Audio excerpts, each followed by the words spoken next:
topshiriq berdik. Bitta raqamda aytmoqchiman. Kechagi mana shu biznes forumda o'zida 500 milliondan ko'p loyihalarga kelishilgani, bu bizni qancha o'zaro mana shu hamkorligimizda imkoniyat borligini dalolat beradi. Bu hali boshlanishi deb o'ylayman va mana shu boshlanishda ko'p sohalar bo'yicha kelishib oldik. Bu sohalar bo'yicha imkoniyatimiz cheksizligini biz yana bosh vazir janoblari bilan o'zimiz qo'limizga qalam olib, mana sizlarni ham kuttirib qo'ydik, lekin bir narsani bilinglar, juda samarali uchrashuvlar bo'ldi va natijasi albatta bo'ladi. Men bunga ishonaman.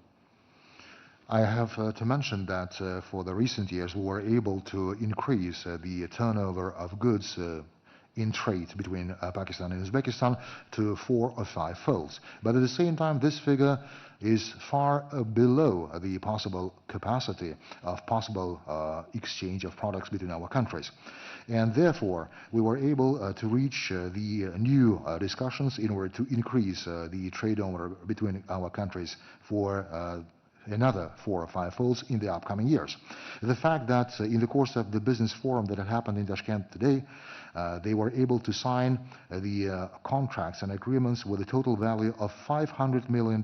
This again demonstrates that there is an endless opportunity for our effective cooperation. Well, I would like to bring the apology that we had to make you waiting for us for such long, but this is not just because we were talking. It's just because we were talking, we're having very productive talks, very productive discussions, and I'm confident very soon we'll be able to see the results. Hurmatli do'stlar, muzokaralar davomida biz mintaqaviy xavfsizlikni ta'minlash, ayniqsa Afg'onistonda tinchlik jarayonlarini hissa qo'shish bo'yicha batafsil juda ishonarli muloqotlarimiz va hamkorligimizni qanday qilish bo'yicha fikr almashdik. Umumiy maqsadimiz bitta. Mana shu umumiy maqsadimiz mana shu biz Afg'oniston zaminida tezroq tinchlik va barqarorlik o'rnatishni istaymiz va bu bo'yicha ko'p masalalarni kelishib oldik va hammalaring bilasizlar, mana shu qo'limizda kelgan hamma ko'makni ko'rsatish, lekin hammalaring xabarlaring bor, biz 1 yil, 2 yildan beri juda katta harakatlar qilib O'zbekistonda tashabbusi bilan mana shu biz butun ko'p qo'shinlarimiz va hamkor davlatlar bilan kelishib mana shu Termiz, Mazari Sharif, Qabul, Peshavar temir yo'li qurish masalasi bo'yicha juda atroflicha kelishib oldik. Vaziyat nihoyatda og'ir, lekin hayot davom etyapti. Mana shu hayot davom etish inobatga olib, mana bugun hammalaring guvoh bo'ldilaring. Men Afg'oniston prezidenti bilan ham juda ko'p 3 soatdan ko'p muloqot bo'ldik. Mana janob bosh vazir Imran xon bilan ham kelishdik, lekin mana shu bizni g'oyamizni, bizni tashabbusimizni amalga oshirish bo'yicha mana shu Termiz, Mazari Sharif, Qabul, Peshavar temir yo'lini qurish, boshlash bo'yicha juda katta mana shu kelishuvlarga erishdik. Distinguished friends, today in the course of our talks and discussions, of course, one of the major issues that we have discussed was ensuring the regional security and how we can ensure the peace-building process in Afghanistan, because we share the same goal, the same objective: establish peace and stability in Afghanistan as soon as possible. And in this regard, of course, we are ready to render any necessary assistance. At the same time, we have discussed a number of other projects, such as the building of the Termez, Mazar-e Sharif, Kabul, Peshawar railway. And we need to admit that regardless, whatever is happening right now in Afghanistan, in spite of this very difficult and challenging situation, the life is going on. People are still living. Therefore, we need to continue implementation of these very projects. I have met the president of Afghanistan today, and we have had like 3-hour discussion with him. We have discussed all these initiatives, and all parties are committed for the implementation of this very project. Nüfuzli global hamda mintaqaviy tuzilmalar doirasida bir-birimizni qo'llab-quvvatlashni davom ettirishga alohida e'tibor berdik. At the same time, we attached high level of importance to mutual support and assistance in the participation in various global institutions and organizations.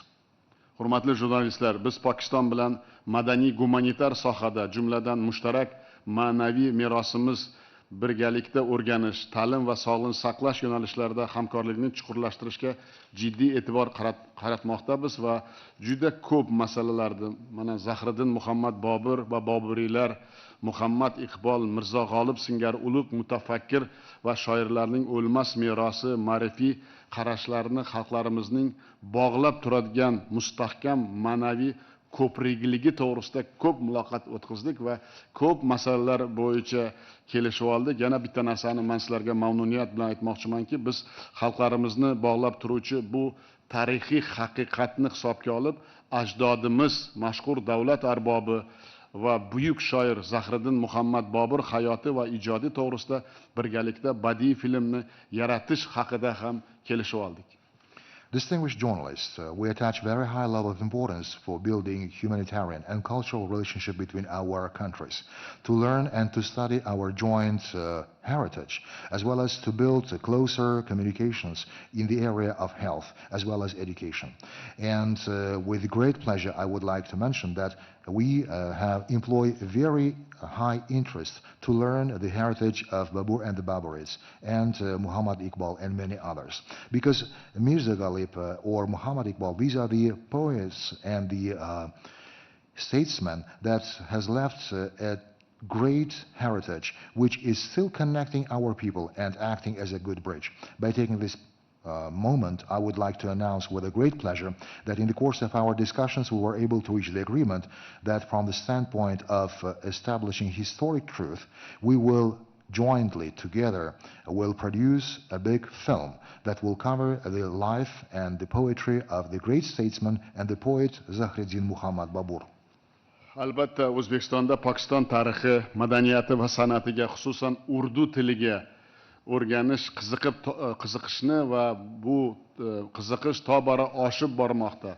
O'z navbatida Pokistonda ham o'zbek tili va adabiyoti, mamlakatimiz tarixini o'rganish va tadqiq qilishga juda katta e'tibor qaratilmoqda.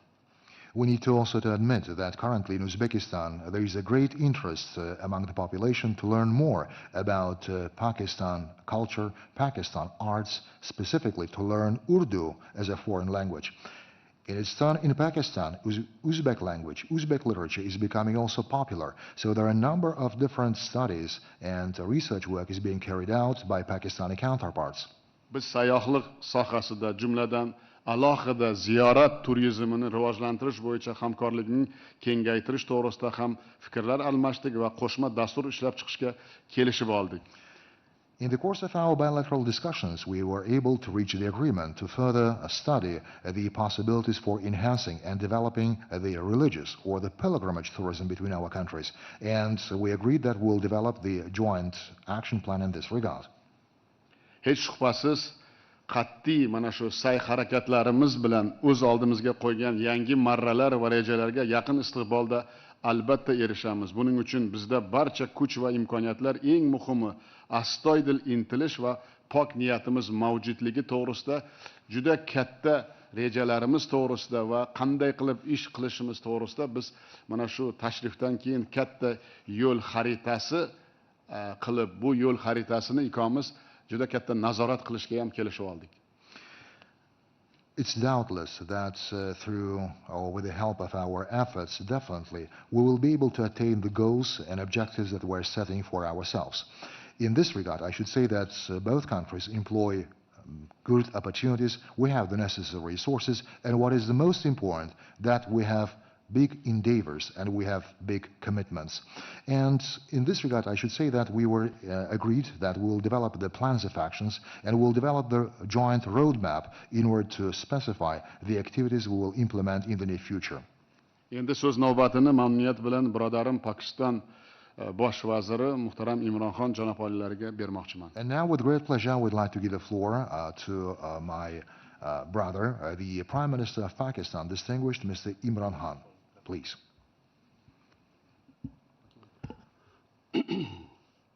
Bismillahir Rahmanir Rahim.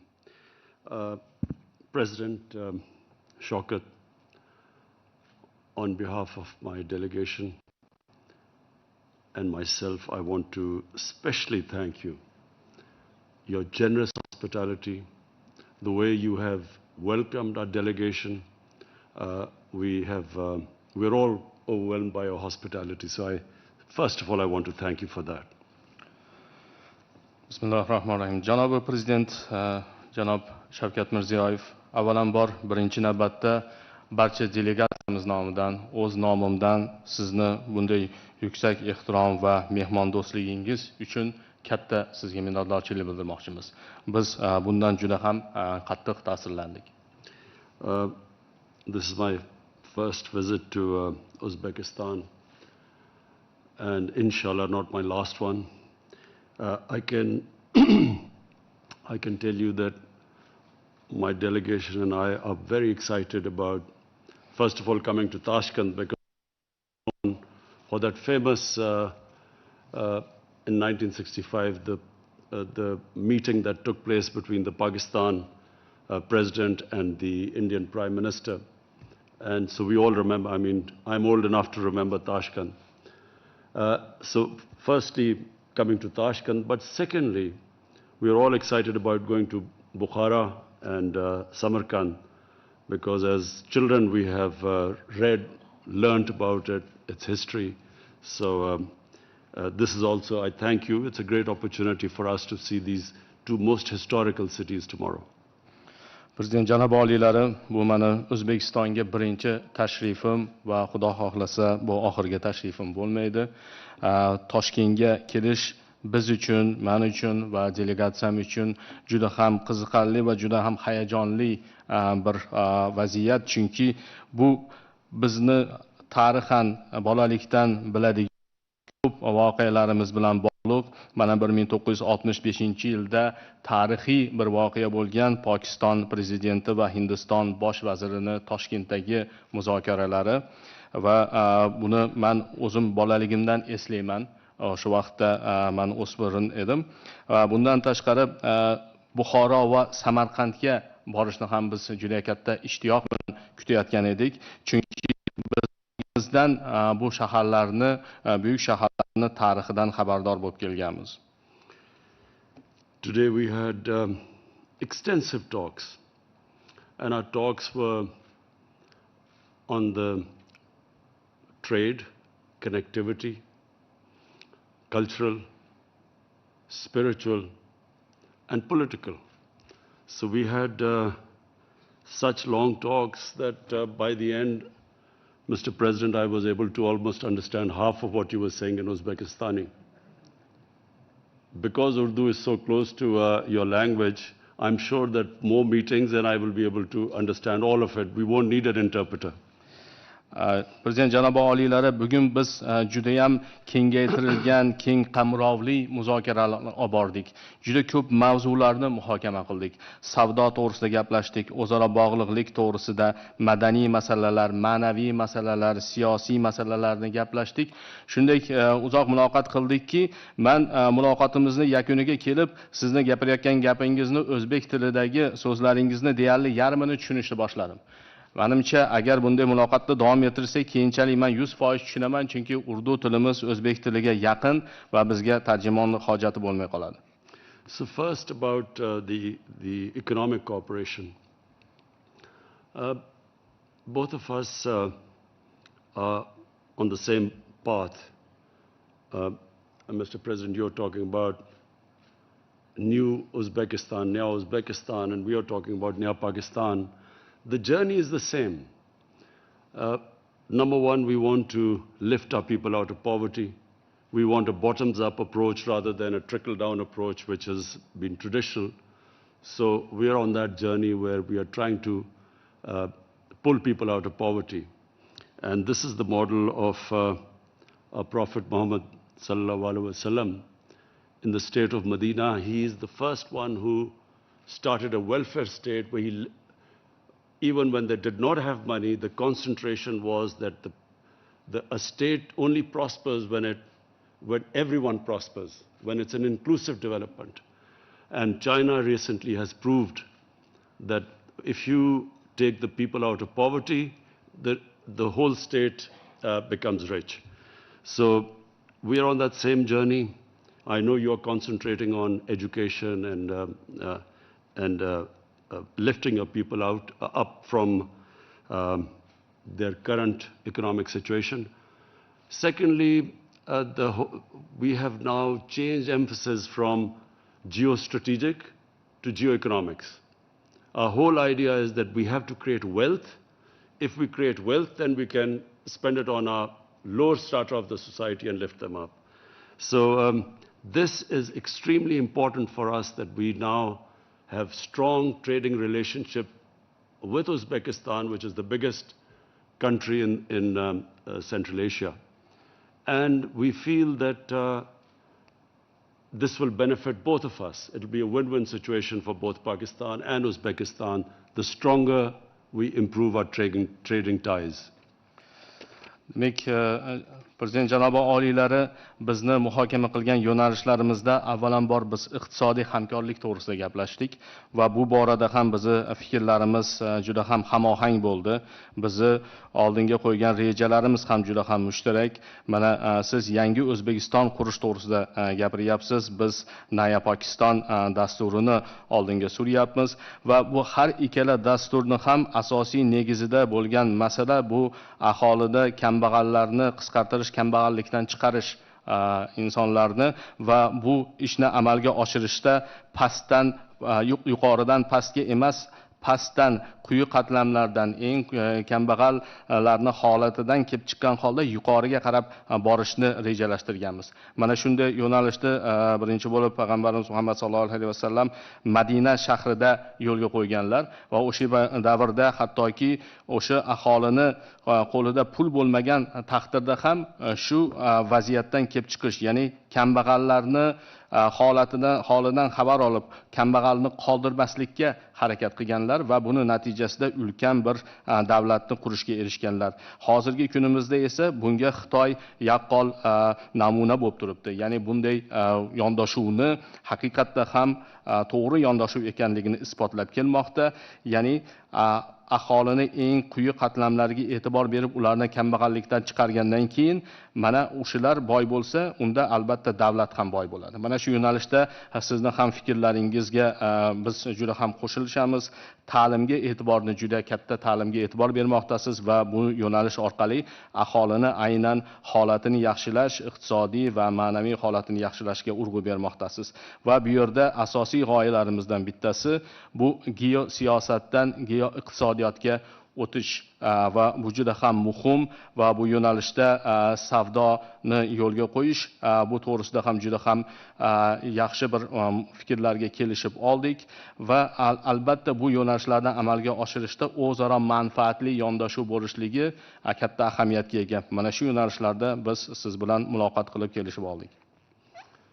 So Mr. President, you can imagine the amount of interest in Pakistan for the trading ties and the economic ties between our two countries.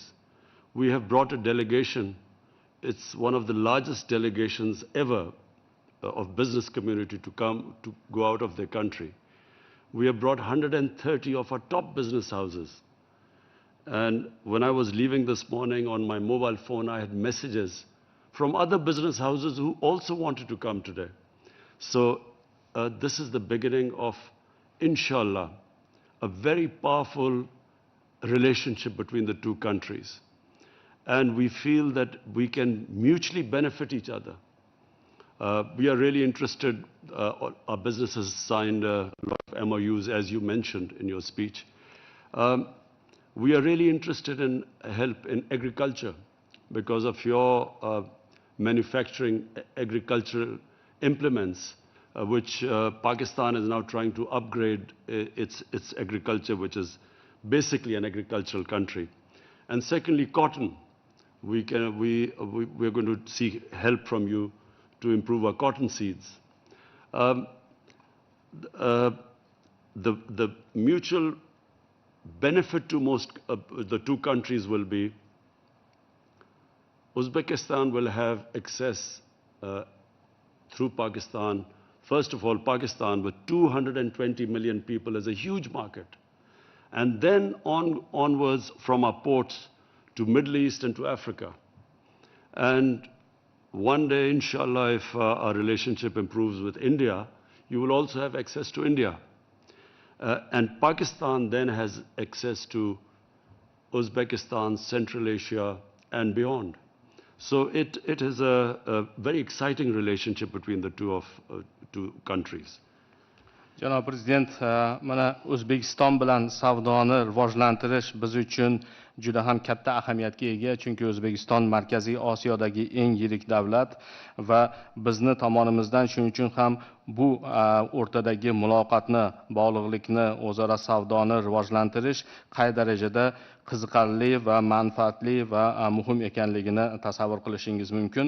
Mana hozir biz 130 kishidan iborat bo'lgan yirik bir delegatsiya bilan keldik, ya'niki ular Pokistondagi tadbirkorlar vakillari, juda ham yirik tadbirkorlik birlashmalarining vakillari va bugun ertalab bu yo'lga chiqishimizdan oldin mana mobil telefonimga yana bir qator murojaatlar kelib tushdiki, boshqa tadbirkorlik guruhlaridan ular ham O'zbekistonga kelib, ular ham o'zaro aloqani o'rnatishga qiziqishlari bor ekanliklarini aytishdi va xudo xohlasa albatta bu yo'nalishdagi ishlarimiz o'zaro manfaatli hamkorligimiz davom etadi. O'zbekistondagi mana siz bir qator o'zaro anglashuv memorandumlari to'g'risida aytdingiz, o'zaro biz kelishib olgan nuqtalarimiz to'g'risida. Bundaylardan bittasi biz uchun albatta birinchi navbatda qishloq xo'jaligi yo'nalishida bevosita qishloq xo'jaligi sanoati, ya'ni O'zbekiston qishloq xo'jaligi yo'nalishidagi ishlab chiqarayotgan jihozlari, dastgohlari, mashinalari bizga juda ham katta bizda qiziqish uyg'otdi, chunki Pokiston avvalambor agrar iqtisodiyot asosidagi mamlakat hisoblanadi va ikkinchi masala bu yo'nalishda bizda paxta urug'chiligi masalasi. Bunga ham juda ham katta qiziqishimiz bor va mana shu bizga juda ham foydali bo'ladi deb ishonchimiz komil. Endi o'z navbatida O'zbekistonni Pokistondan oladigan manfaatli bir natijalarga to'xtaladigan bo'lsak, avvalambor Pokiston 220 million aholiga ega bo'lgan yirik bir bozor desak bo'ladi O'zbekiston mahsulotlari uchun, xizmatlari uchun. Bundan tashqari O'zbekiston Pokiston orqali, Pokiston dengiz portlari orqali Yaqin Sharq va Afrika mamlakatlari bilan ulanish, ularga ham o'z mahsulotlarini yetkazish imkoniyatiga ega bo'ladi va xudo xohlasa o'rtadagi munosabatlarimiz tiklanadigan bo'lsa, Hindiston bozoriga ham kirib kelishga bu yo'l ochadi deb ishonamiz. Va shuning uchun ham Pokiston esa o'z navbatida O'zbekiston orqali O'zbekiston bozori va shu bilan birgalikda Markaziy Osiyodagi boshqa mamlakatlar bozoriga kirib kelish imkoniyatiga ega bo'ladi va bu bilan to'xtalib qolmasdan albatta Markaziy Osiyodan atrofidagi mamlakatlarga ham bog'lanish imkoniyatiga ega bo'ladi. And so to connect, the two countries need to improve, number one, our air connectivity. And so for that, we have decided that we will try and increase the frequency of flights between the two countries. Secondly, through land, we have experimented that a truck has left Pakistan-Torkham border and has arrived in 2 days to Uzbekistan. So land connectivity, but most of all, and I know it is your brainchild and your passion, the railway from Mazar-e-Sharif, from Uzbekistan, Mazar-e-Sharif to Peshawar, which an idea which we all feel in Pakistan extremely excited about. We think that this really would change everything if we can have this railway line. It will improve connectivity between the two countries and the transportation of goods. And so that I assure you that President Shavkat, I will be pursuing it, my government will be pursuing it, and rest assured that we will try and push this extremely exciting project as much as we can. Va o'zaro bog'liqlik to'g'risida gapirar ekanmiz. Bu yerda albatta ikkita yo'nalish juda ham muhim. Birinchisi bu havo orqali aloqalarni o'rnatish va bu yo'nalishda mana siz bilan janob oliylar biz kelishib oldik. Birinchi qiladigan ishimiz o'zaro yo'lovchilarni havo orqali qatnovlarini demak raqamini oshirish va shundan keyingi yo'nalishimiz havodagi kargo yuklar tashishni ham yo'lga qo'ygach, keyingi yo'nalish bu albatta avtotransport, ya'ni yer usti transporti orqali o'zaro aloqalarni, iqtisodiy aloqalarni rivojlantirish. Mana siz aytib o'tganingizdek, Pokiston chegarasidan O'zbekiston hududiga qadar bir sinov tajriba sifatida avtotransport yo'lga chiqqan va 2 kun ichida O'zbekistonga kirib kelishga muvaffaq bo'lgan. Va bu ham bu yo'nalishda katta salohiyat mavjud ekanligini bildiradi. Va keyingi masala albatta bu sizni o'zingizning g'oyangiz mahsuli bo'lgan juda ham katta loyiha. O'zbekiston bilan Mozori Sharif Qobul orqali Pokistonni Peshavor shahrini bog'lovchi temir yo'l loyihasi. Mana bu loyihani siz juda ham ilg'or tartibda targ'ib qilib kelyapsiz va biz Pokistonda sizni fikrlaringizni o'rganib bunga ishondik va hozirgi kunda bu g'oyani naqadar to'g'ri ekanligini anglab katta ishtiyoq bilan uni amalga oshirishni kutib qolmoqdamiz. Chunki bu mamlakatlarimiz o'rtasidagi tovarlarni transportiga, ularni yetkazib berishga juda ham katta xizmat qiladi va shu yo'nalishda albatta janobi oliylari, men sizga ishontirib aytamanki, shaxsan o'zim va meni hukumatim mana shu g'oyani ortida turamiz va buni albatta amalga oshirishda sizga ko'makchi bo'lamiz. And we discussed the political situation in Afghanistan in details. We are both concerned as neighbors of Afghanistan that people of Afghanistan have suffered for the last 40 years. And as neighbors, we feel they are our brothers, that there should be peace there, there should be a peaceful political settlement there. So we discussed that in details. And we also resolved that the neighbors, Uzbekistan, Tajikistan, Iran, Pakistan, and even Turkey, we will try and help facilitate a peace process in Afghanistan. And for that, we hope that our foreign ministers will first meet, and then we will go on and try to have a summit so that we can stop what looks like a civil war. Keyingi masalamiz biz har tomonlama muhokama qilgan masalarimiz bu Afg'onistondagi siyosiy holat bo'ldi. Buni har tomonlama siz bilan muhokama qildik. Albatta har ikkala mamlakat Afg'oniston bilan qo'shni mamlakatlar hisoblanamiz. Shuning uchun ham bu mavzu biz uchun juda ham tashvishli, katta ahamiyatga ega bo'lgan mavzu. Qolaversa, afg'on xalqi mana 40 yildirki mana shu notinchlikdan, jangu jadallardan aziyat chekib kelyapti va bu afg'on xalqi biz uchun birodar xalq hisoblanadi. Shuning uchun ham sizning ham bizning ham fikrlarimiz mushtarak bo'ldiki, Afg'onistonda tinchlikni o'rnatishni biz siyosiy murosa orqali yo'lga qo'yishga kirishimiz lozim va bunga bu yagona yechim bo'lishi lozim.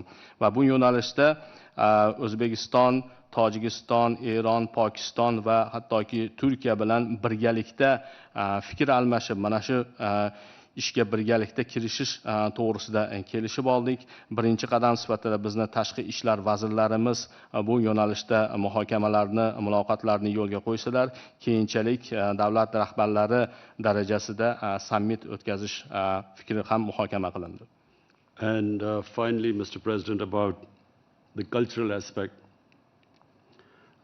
This is extremely exciting that we have decided now to make a film on the first of the great Mughals, Zahiruddin Babur. His dynasty ruled India for 300 years. And during that time, India was considered one of the richest places in the world. 24 to 25% of the world GDP was from India. So it was a superpower of its time under the dynasty of Babur. So I think people, the young people in Uzbekistan and in Pakistan must know this connection. This connection stayed for hundreds of years between this part of the world and our part of the world. And we feel that this film would, and similar films, not just this film, they will connect the people of the two regions together. And then we can think of films on Iqbal, on Mirza Ghalib. I never realized that Mirza Ghalib was popular here. And then Imam Bukhari and, who we are all connected with in the subcontinent. So we hope that this will be the beginning of a strong cultural exchange between the two countries. Va nihoyat so'nggi mavzu bu madaniy aloqalar mavzusi bo'ldi. Bu yo'nalishda ham biz uchun juda ham qiziqarli va hayajonli bo'lgan bir mavzuni muhokama qildik. U ham bo'lsa buyuk ajdodimiz Zahiriddin Muhammad Bobur, ya'ni butun dunyoda buyuk Mo'g'ullar imperiyasini asoschisi deb sanaluvchi Zahiriddin Muhammad Bobur to'g'risida bir film yaratish, birgalikda shuni filmni yaratish g'oyasi bo'ldi. Albatta Zahiriddin Muhammad Bobur imperiyasi Hindistonda 300 yil davomida hukm surgan va o'sha hukmronlik davrida Hindiston iqtisodiyotini shu darajada ko'targanki, jahon yalpi ichki mahsulotining 25% o'sha davrda Hindistonning ulushiga to'g'ri kelgan. Juda ham yirik, qudratli bir davlatni yaratgan va albatta bu tarix to'g'risida Pokistonlik yoshlar, O'zbekistonlik yoshlar xabardor bo'lishlari kerak. Bizi o'rtamizdagi bu rishtalardan ular xabardor bo'lishliklari kerak va shuning uchun ham bu filmni va nafaqat bu kelajakda shunga o'xshagan boshqa filmlarni ham yaratish bizga juda ham ma'qul bir g'oya bo'ldi va bunga juda ham katta qiziqish bildirmoqdamiz. Hozir kelajakda Muhammad Iqbol to'g'risida, Mirzo G'olib to'g'risida, hattoki biz Mirzo G'olibni O'zbekistonda bilishlaridan ham unchalik xabarimiz yo'q edi va bundan keyin Imom Buxoriy to'g'risida albatta shunday filmlarni, shunday madaniy o'rtadagi aloqalarni, almashuvlarni yo'lga qo'yadigan bo'lsak, bu albatta har ikkala mamlakatga juda ham katta naf keltiradi. And inshallah, as our countries get together, get closer together, cultural exchanges get stronger, then, Mr. President, I will introduce cricket to the people of Uzbekistan. Albatta, Xudo xohlasa, Prezident janobi oliylari agar mamlakatlarimiz yana ham bir-biriga yaqinlashsa, o'rtadagi madaniy aloqalarimiz yana ham kuchaysa, Xudo xohlasa O'zbekiston xalqiga kriket o'yinini ham olib kelib tanishtiraman. Rahmat. Men o'ylayman, avvalambor men sizga mamnuniyat bilan aytamanki, mana shu 2 yildan burun O'zbekistonda birinchi marta kriket federatsiyasi ro'yxatga olib, 2000 dan ko'p yoshlarimiz kriket o'ynayapti. Men mana shu siz bu soha bo'yicha juda katta muvaffaqiyatlarga erishganingizni inobatga olib, biz bu sohani ham juda katta rivojlantiryapmiz. Bu sohada ham men o'ylayman birgalikda hamkorlikni amalga oshiramiz. Thank you very much. By the way, 2 years ago in Uzbekistan we have registered the Cricket Federation of Uzbekistan. So to date more than 2,000 youngsters of Uzbekistan are successfully playing this very game. But nevertheless, the skies are the limit. So together I believe that we'll be able to initiate new ideas, new programs on training the young cricket players, and we'll achieve good accomplishment in this way too. Umuman hurmatli ommaviy vositalar vakillari, mana ko'rdilaringmi, qisqa bo'ldi mana bizda mana shu muloqotlarimiz, lekin qanday sermazmun bo'ldi. Ayniqsa yana bir marta aytaman, Afg'onistondagi tinchlik bizni juda xavotirga soladi va juda ko'p narsalar bo'yicha kelishib oldik. Ikkinchidan, bironta soha qolmadiki, biz qandaydir shu sohaga urg'u berib, hamkorligimizni amalga oshirib, natijaga erishish bo'yicha. Yana bir marta aytaman, bir narsa eng bizga ayon bo'ldiki, juda katta imkoniyatlarimiz bor. Agar shu imkoniyatlarni to'liq ishga solsak, ikkita mamlakatga ham o'zi ijobiy natija bo'lishini va ko'p yo'nalishlar bo'yicha bizda ham erishilgan muvaffaqiyatlar, Pokistondagi erishilgan muvaffaqiyatlarda va birinchi marta mana shu Pokistondan bizga 130 dan ko'p hamkorlar kelib, mana biznes forum bo'lib, men mana shu raqamlarda aytdim. Bu raqamlar faqat boshlanishi.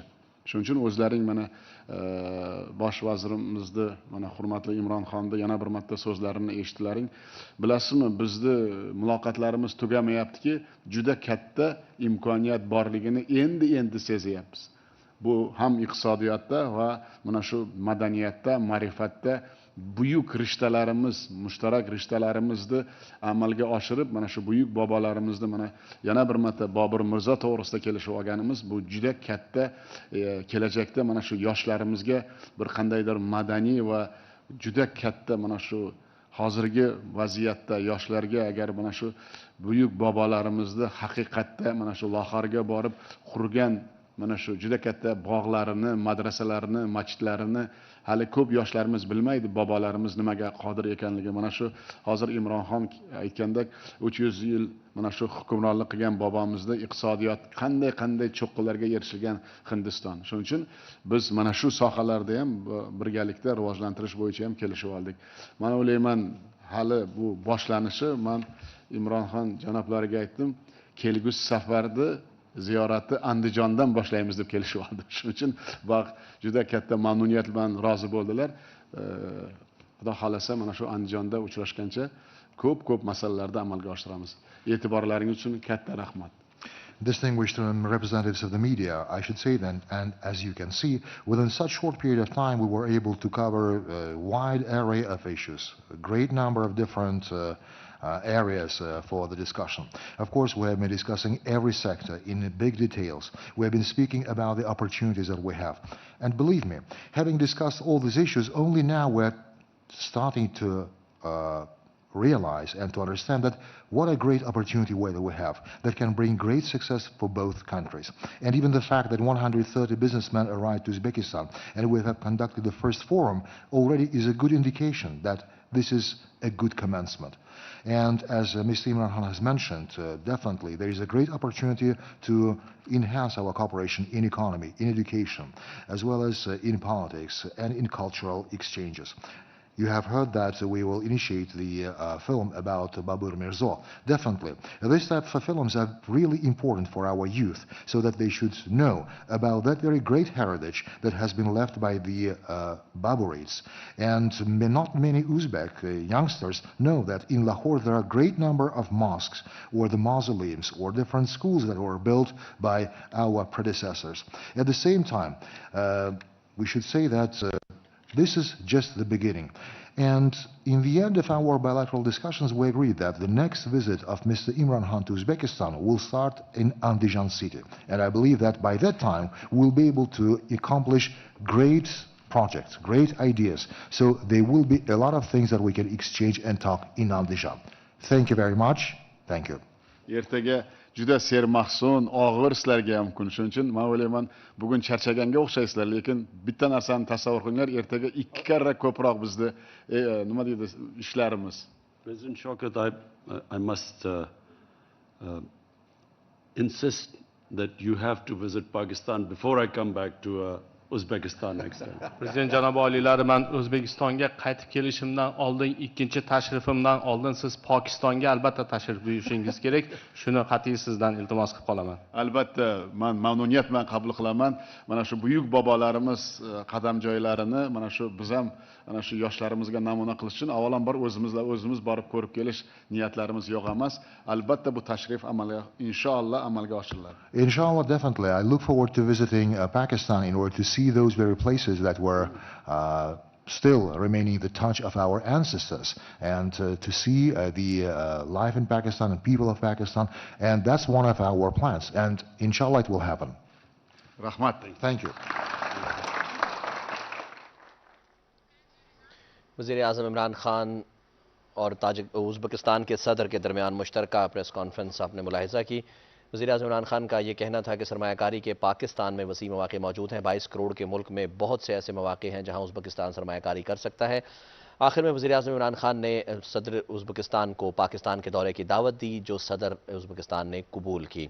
वज़ीर-ए-आज़म इमरान खान का ये भी कहना था कि क्रिकेट के खेल को उज़्बेकिस्तान में फ़रोग़ देना चाहता हूँ, जिसको वेलकम किया उज़्बेकिस्तान के सदर ने। नाज़रीन, आपको ये भी बता दें कि मुश्तरका प्रेस कॉन्फ्रेंस से पहले मुख्तलिफ मुफाहमती यादाश्तों पर दस्तखत हुए थे, MOUs साइन किए गए थे और एक्सचेंज किया गया था, जिसमें सकाफ़ती एक्सचेंज प्रोग्राम था। उसके अलावा अस्करी तालीम के हवाले से प्रोग्राम को एक्सचेंज किया गया। चैम्बर ऑफ कॉमर्स और पाकिस्तान और उज़्बेकिस्तान के दरमियान